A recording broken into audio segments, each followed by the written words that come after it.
ताड़म, नमो सिद्धाणम, नमो आयरियाणम, नमो वज्रायाणम, नमलोये सवसागुणम।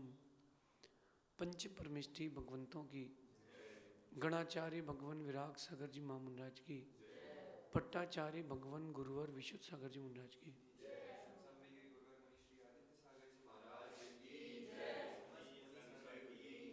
या हम सभी अपने जीवन में सुख और गुणों की अभिवृद्धि के लिए नीति के विषयों का श्रवण कर रहे हैं। नीतिकार हमें हमेशा अच्छी बातें बताते हैं, लेकिन हमारे पुराने संस्कार हमको उन अच्छी बातों को ग्रहण करने नहीं देते। सही बातें भी उसी को सही लगती हैं, सही बातें भी उसी को सही लगती है जिसका भविष्य सही होने वाला हो। तो अक्सर हम अच्छी बातों को सुन तो लेते हैं लेकिन उतार नहीं पाते, क्योंकि पुरानी बातें हमारे ऊपर हावी हो जाती हैं। जो आपका बैक था, पास्ट था, उसके जो संस्कार हैं वो आपके ऊपर हावी होने लगते हैं। आज दो चीज़ों पर अपन चर्चा करेंगे, एक धैर्य पर और एक आवेश पर। एक आपका मित्र है और एक आपका शत्रु है, पहचानते दोनों को हो आप, फिर भी शत्रु के पास जाते हो आप दोनों को पहचानते हो। जो आपके अंदर का धैर्य है और आपके अंदर का आवेश है, आक्रोश है, आप दोनों को जानते हो। एक शत्रु एक मित्र है, फिर भी जाते किस ओर हो? आवेश की ओर। ध्यान रखना कि जीवन में अगर एक बार भी गाड़ी का बैलेंस डिसबैलेंस हुआ है, एक्सीडेंट पक्का है। आपका धैर्य से आवेश की ओर बैलेंस गया है, आपका एक्सीडेंट पक्का है। कुछ लाइफ के इंसिडेंट ऐसे होते हैं जो एक्सीडेंट से भी ज़्यादा खतरनाक होते हैं। देखना आप, आपकी लाइफ के कुछ इंसिडेंट्स ऐसे होते हैं जो एक्सीडेंट से ज़्यादा खतरनाक होते हैं। एक्सीडेंट हो गया था, हाथ पैर टूटे थे, गाड़ी टूटी थी, बन गई। इंसिडेंट हुआ था, दिल टूटा था, आज तक नहीं बना है। वो जो इंसिडेंट रहते हैं आपकी लाइफ के, वो आपके आवेश के कारण आते हैं। पुराना संस्कार और आपके अंदर का आवेश एक्सीडेंट और इंसिडेंट क्रिएट करता है।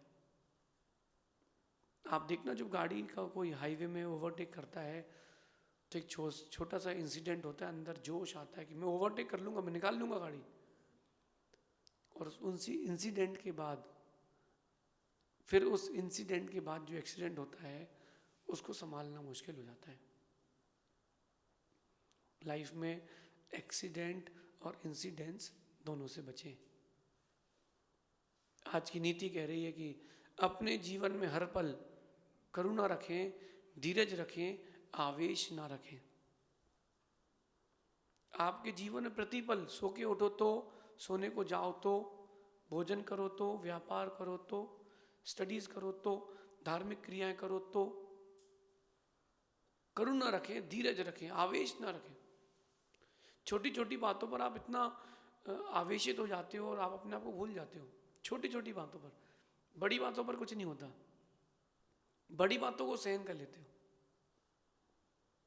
देखना आप लोग, कोई व्यापारी था, वो 1 लाख रुपए आपके लेके चला गया, ठीक है, उसको सहन करके चलो व्यापार है, भाग गया, क्या करेंगे। और बेटे से पानी मंगाया और वक्त पर पानी नहीं लाया, क्या आवेश आता है, कितना तेज आवेश आता है कि लेके आ।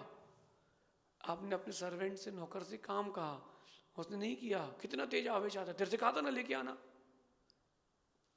1 लाख रुपए का नुकसान सहन कर लिया, इतनी बड़ी घटना सहन हो गई। 1 गिलास पानी और एक छोटी सी चीज के लिए इतना बड़ा गुस्सा, इतना बड़ा आवेश। इसका मतलब साफ है, अभी आपके पास सेल्फ कंट्रोल नहीं है। जो सेल्फ कंट्रोल की प्रोसेस है वो आपको आवेश से बचाएगी, धैर्य तक ले जाएगी। सेल्फ कंट्रोल नहीं है। जब कभी कोई नई कार सीखते हैं तो कार के पीछे लिखता है एल। एल का मतलब, एल का मतलब होता है लर्निंग। मैं अभी सीख रहा हूँ, और जो बाजू में ड्राइवर बैठता है वो हैंड ब्रेक पे हाथ रख के बैठता है, कहीं कुछ होगा तो तुरंत हैंड ब्रेक लगा लेंगे। उसके पास ऑप्शंस रहते हैं जो सिखाता है, स्पीड ज़्यादा नहीं होने देता है, वो स्लो कर रखता है, उसके पास ब्रेक अलग से होता है, वो किसी प्रकार से रोक के रखता है, क्योंकि उसको पता है कि अभी इसके पास सेल्फ कॉन्फिडेंस, सेल्फ कंट्रोल नहीं है। आपके पास भी सेल्फ कंट्रोल है कि नहीं?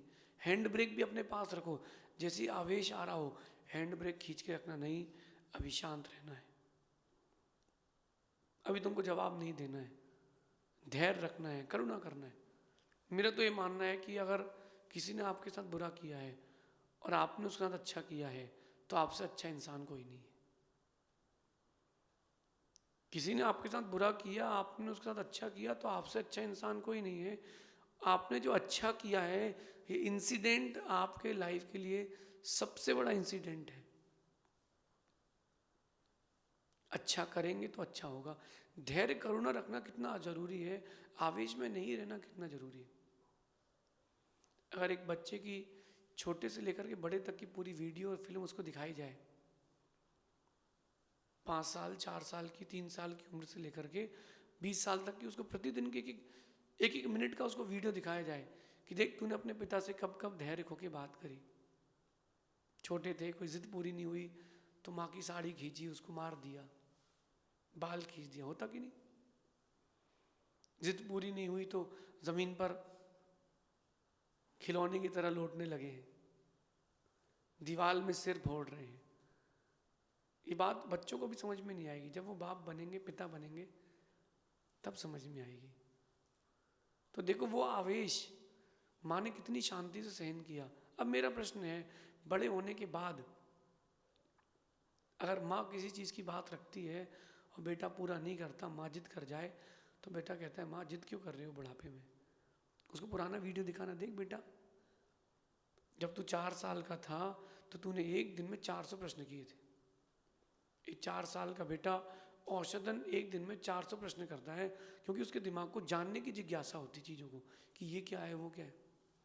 एक ही चीज़ को कई बार पूछता है कि ये क्या है, पिताजी कहते हैं गुब्बारा, फिर से पूछता है पिताजी ये क्या है, फिर से पिताजी कहते हैं गुब्बारा। येलो कलर का क्यों है? बेटा ग्रीन कलर का नहीं था इसलिए। पिता 400 प्रश्नों का उत्तर देता है लेकिन आवेश में नहीं आता।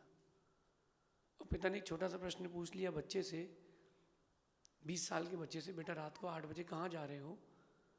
तो पलट के जवाब आता है, सब चीज़ बताएंगे क्या तुमको बुड्ढे? बेटा क्या बोलता है कि सब चीज़ तुमको बताएंगे क्या, अब हम अपने काम से काम रखो। वो 4 साल का वीडियो उस बच्चे को ज़रूर दिखाना चाहिए था कि बेटा जब तू छोटा था तो एक एक बातें पूछता था, आज मैंने एक बात पूछ ली है तो तू इतना एग्रेसिव हो गया है।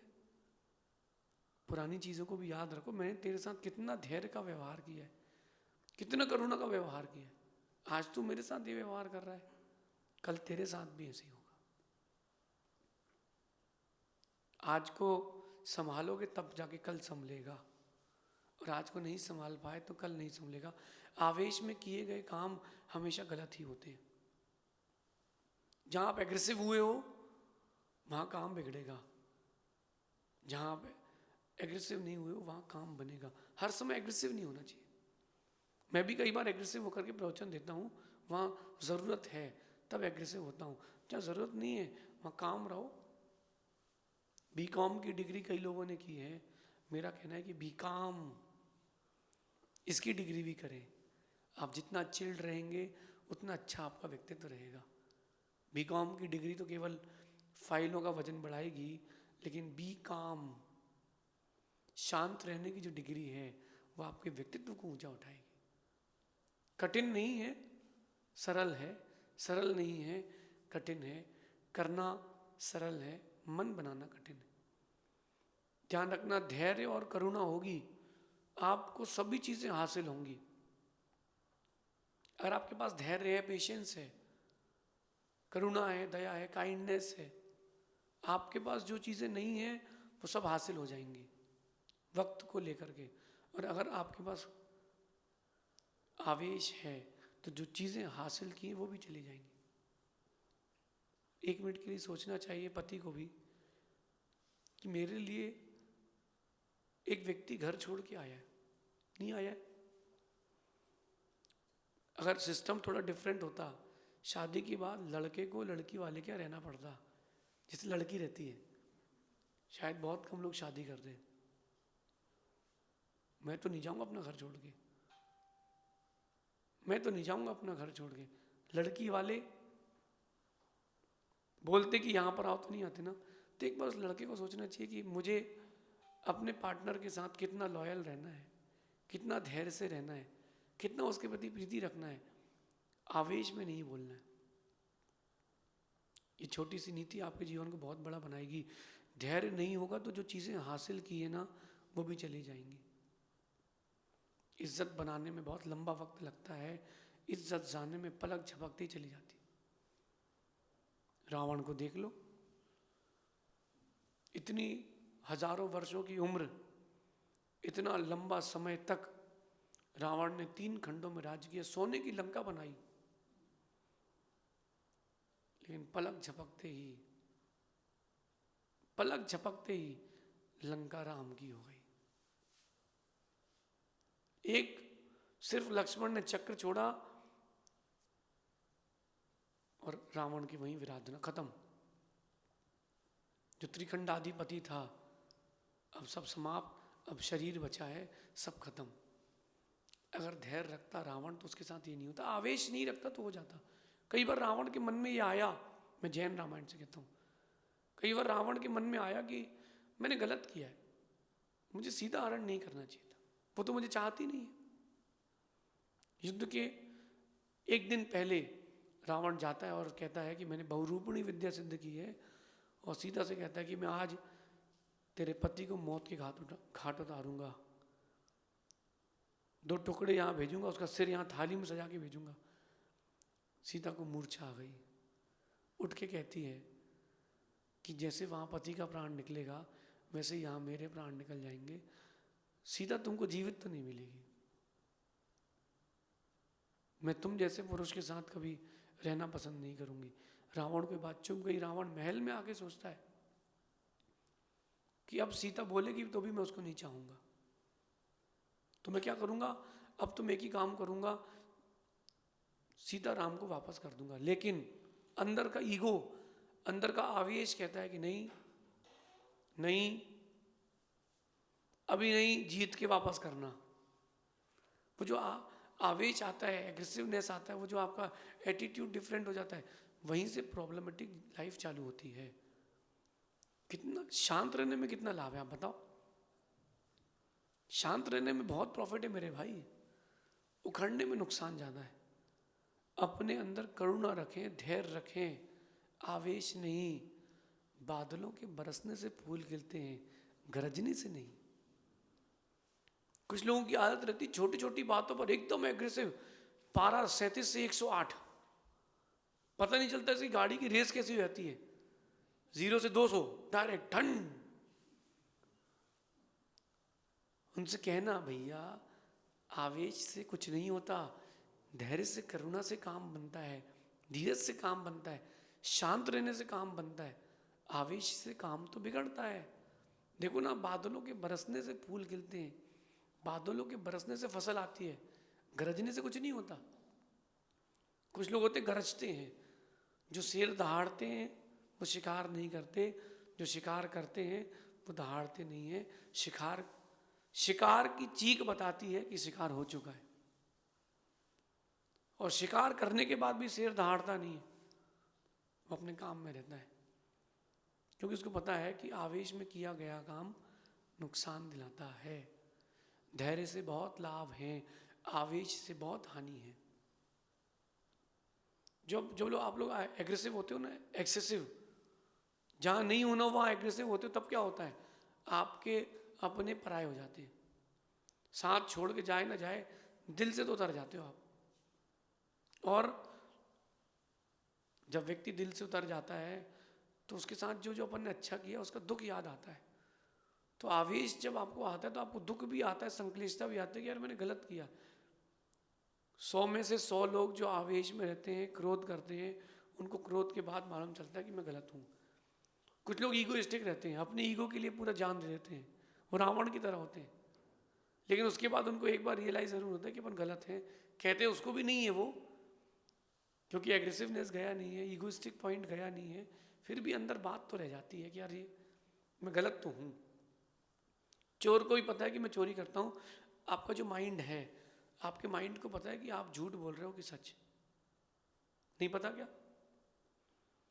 पत्नी से, माँ से, भाई से, गुरु से, प्रभु से, क्या आपके माइंड को नहीं पता कि आप गलत कह रहे हो, झूठ कह रहे हो? नहीं पता रहता? पता रहता है, फिर भी आप उसको ढांक करके सच, झूठ को सच बनाने का प्रयास करते हो। यही आपके जीवन की सबसे बड़ी गलती है। अपने जीवन की किताब ऐसी खुली रखना कि जो चाहे जब चाहे आए, जैसा पढ़ना चाहे पढ़ सकता हो,